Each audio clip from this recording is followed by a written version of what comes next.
tutakwenda kusoma maisha ya mzee au wasifu, wengine wanasema hivyo, au biografia ya mzee ambaye ametuacha.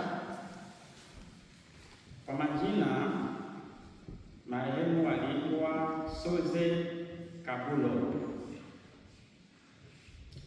Tarehe ya kuzaliwa, marehemu alizaliwa tarehe 3 mwezi wa pili mwaka wa 1953 au 1953 katika kijiji cha Manono, ni huko Katanga kwetu Kongo.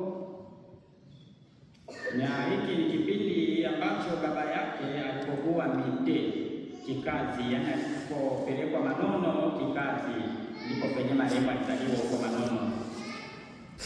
Jina la baba aliitwa Matalisi Manueli. Mama yake aliitwa Elizabeti Lobe. Katika familia yao walizaliwa watoto 6, wanawake 3 na wanaume 3, na yeye alikuwa mtoto wa 3. Na katika watoto 6 waliosalia hai ni 2, mwanamke 1 na mwanaume 1.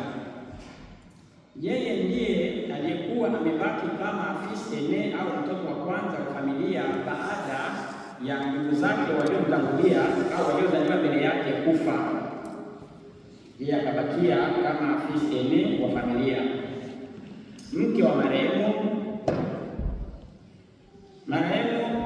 mke wake anaitwa Mesha Mbungwe wa kabila la Wabware, na walioana kipindi cha Pasaka, ingawaja mwaka haukumbukwa vizuri.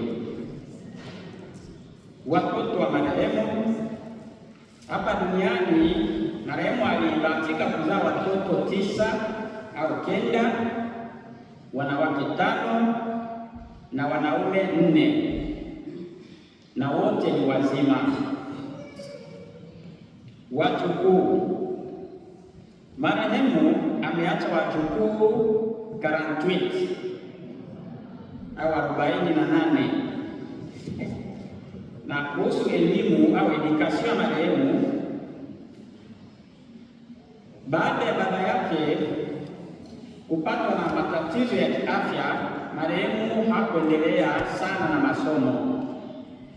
Ilimbidi aache masomo na ajishughulishe na kazi ili kusaidia familia alipokuwa kijana mdogo sana. Kazi ya marehemu ambayo alijulikana sana nayo ilikuwa ni ya commerce au kufanya biashara, na wengi sana walimjua kwa kazi hiyo ambayo amefanya tangu umri mdogo sana. Kama nilivyosema hapo, tangu kipindi baba yake alipatwa na matatizo ya kiafya, basi marehemu alianza kujishughulisha na biashara mpaka kipindi hiki amekuwa mtu mkubwa. Chanzo cha marehemu kutuacha, marehemu alisumbuliwa kwa muda kabisa na maradhi mbalimbali, ikiwemo zaidi ugonjwa wa figo. Tarehe ya kufa, marehemu aliondoka dunia tarehe 5 mwezi wa 4 mwaka huu wa 2026, ambayo ilikuwa siku ya Pasaka. Yaani marehemu alibahatika kuishi duniani miaka 73 au 73. Imani katika Afrika, marehemu alikuwa Katoliki, lakini alipofika hapa Finland aliamua kubadili imani, akawa Pentecost, na hivyo alibatizwa ubatizo wa maji mengi. Yaani maisha ya marehemu kabla ya mauti kumkuta, aliandaa maisha yake vizuri sana na Mungu, na hivyo tunaamini kwamba amepumzika mahali pema peponi. Kwa hiyo kama kawaida yetu tunasema Bwana ametoa na Bwana ametoa. Jina la Bwana libarikiwe. Amen.